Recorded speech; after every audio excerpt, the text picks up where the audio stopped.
Assalamualaikum warahmatullahi wabarakatuh. Halo semuanya, pada video kali ini saya akan membahas elemen kurikulum 2013, kurikulum darurat, dan kurikulum merdeka atau kurma. Dalam mata kuliah Telaah Kurikulum dengan dosen pengampu Tio Gusti Satria Magister Pendidikan. Sebelumnya, perkenalkan saya Natania Alfitri, NPM 5021194, kelas 4E, Prodi PGSD. Oke, kita langsung ke materinya ya. Topik bahasannya adalah standar kompetensi lulusan atau SKL, standar isi, dan standar proses. Kurikulum 2013 dan kurikulum darurat. Konsep dasar kurikulum 2013 adalah sikap, keterampilan, dan pengetahuan disusun dengan mengembangkan dan memperkuat sikap, pengetahuan, dan keterampilan secara berimbang. Kurikulum darurat merupakan kurikulum 2013 yang disederhanakan. Kurikulum darurat mengacu kepada kurikulum 2013 dengan kompetensi dasar yang disederhanakan, sehingga berfokus pada kompetensi esensial dan kompetensi prasyarat untuk kelanjutan pembelajaran di tingkat selanjutnya. Oleh karena itu, standar kompetensi lulusan, standar isi, dan standar prosesnya sama. Standar kompetensi lulusan K13 dan kurikulum darurat. Menurut Permendikbud nomor 20 tahun 2016, standar kompetensi lulusan adalah kriteria mengenai kualifikasi kemampuan lulusan yang mencakup sikap, pengetahuan, dan keterampilan. Berikut standar kompetensi lulusan pada tingkat sekolah dasar. Sikap, melalui penerimaan, menjalankan, menghargai, menghayati, dan mengamalkan. Pribadi yang beriman, berakhlak mulia, percaya diri, dan bertanggung jawab dalam berinteraksi secara efektif dengan lingkungan sosial, alam sekitar, serta dunia dan peradabannya. Pengetahuan, melalui mengetahui, memahami, menerapkan, menganalisis, mengevaluasi, dan mencipta. Pribadi yang menguasai ilmu pengetahuan, teknologi, seni budaya, dan berwawasan kemanusiaan, kebangsaan, kenegaraan, dan peradaban. Keterampilan, melalui mengamati, menanya, mencoba, mengolah, menalar, menyaji, dan mencipta.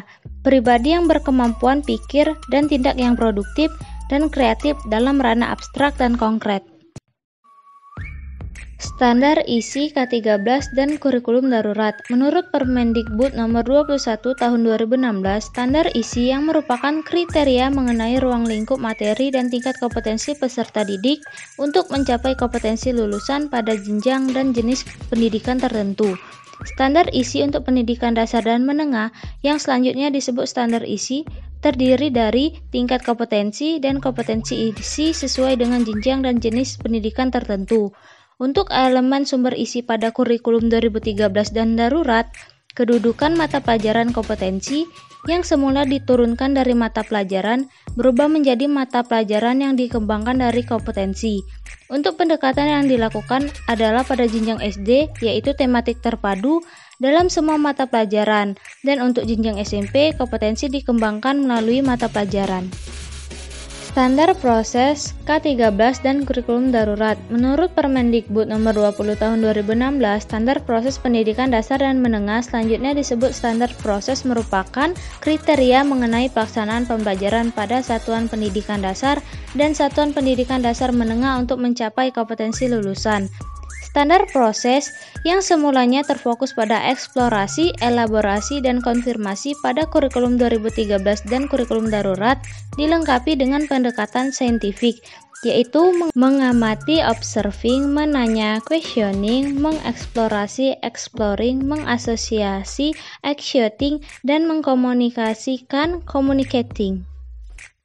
Kurikulum mereka. Kurikulum mereka yaitu kurikulum yang berbasis proyek dan karakter, fokus pada materi esensial, literasi dan numerasi, fleksibilitas bagi guru dan siswa, dinilai lebih bebas dan leluasa, serta dinilai relevan dan interaktif. Struktur kurikulum mereka terdiri dari kegiatan intrakurikuler, proyek penguatan profil pelajar Pancasila, dan ekstrakurikuler. Proyek penguatan profil pelajar Pancasila atau P5 merupakan kegiatan kokurikuler berbasis proyek yang dirancang untuk menguatkan upaya pencapaian kompetensi dan karakter sesuai dengan profil pelajar Pancasila.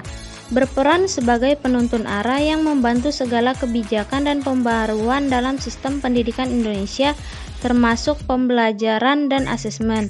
Seperti di gambar, proyek penguatan profil pelajar Pancasila dapat dibangun di satuan pendidikan, didukung dengan beberapa elemen, yaitu budaya sekolah atau budaya satuan pendidikan, ekstrakurikuler, dan intrakurikuler. 6 profil pelajar Pancasila, yaitu beriman, bertakwa kepada Tuhan Yang Maha Esa dan berakhlak mulia, kebinekaan global, bergotong royong, kreatif, bernalar kritis, dan mandiri. Standar kompetensi lulusan kurikulum merdeka. Menurut Permendikbud nomor 5 tahun 2022, standar kompetensi lulusan adalah kriteria minimal tentang kesatuan sikap, keterampilan, dan pengetahuan yang menunjukkan capaian kemampuan peserta didik dari hasil pembelajarannya pada akhir jenjang pendidikan.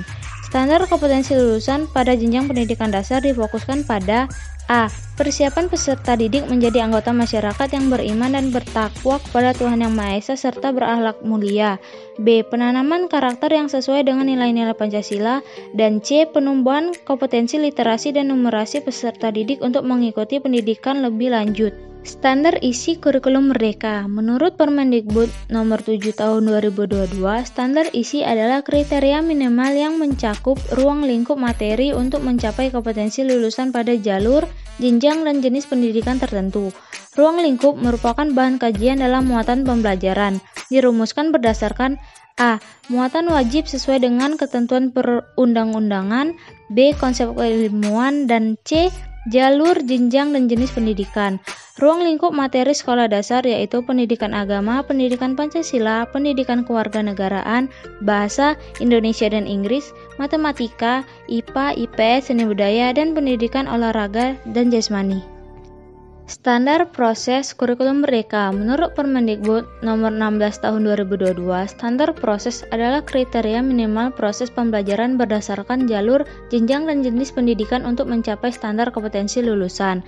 Standar proses digunakan sebagai pedoman dalam melaksanakan proses pembelajaran yang efektif dan efisien untuk mengembangkan potensi, prakarsa, kemampuan, dan kemandirian peserta didik secara optimal. Standar proses meliputi perencanaan pembelajaran, pelaksanaan pembelajaran, dan penilaian proses pembelajaran. Seperti di gambar, kurikulum merdeka menggunakan konsep belajar berkesinambungan dengan berpusat pada profil pelajar Pancasila yang kemudian dikembangkan menjadi tujuan pembelajaran, dan proses asesmen. Demikianlah materi dari saya. Terima kasih atas perhatiannya. Jangan lupa untuk nonton video berikutnya. Saya akhiri. Wassalamualaikum warahmatullahi wabarakatuh.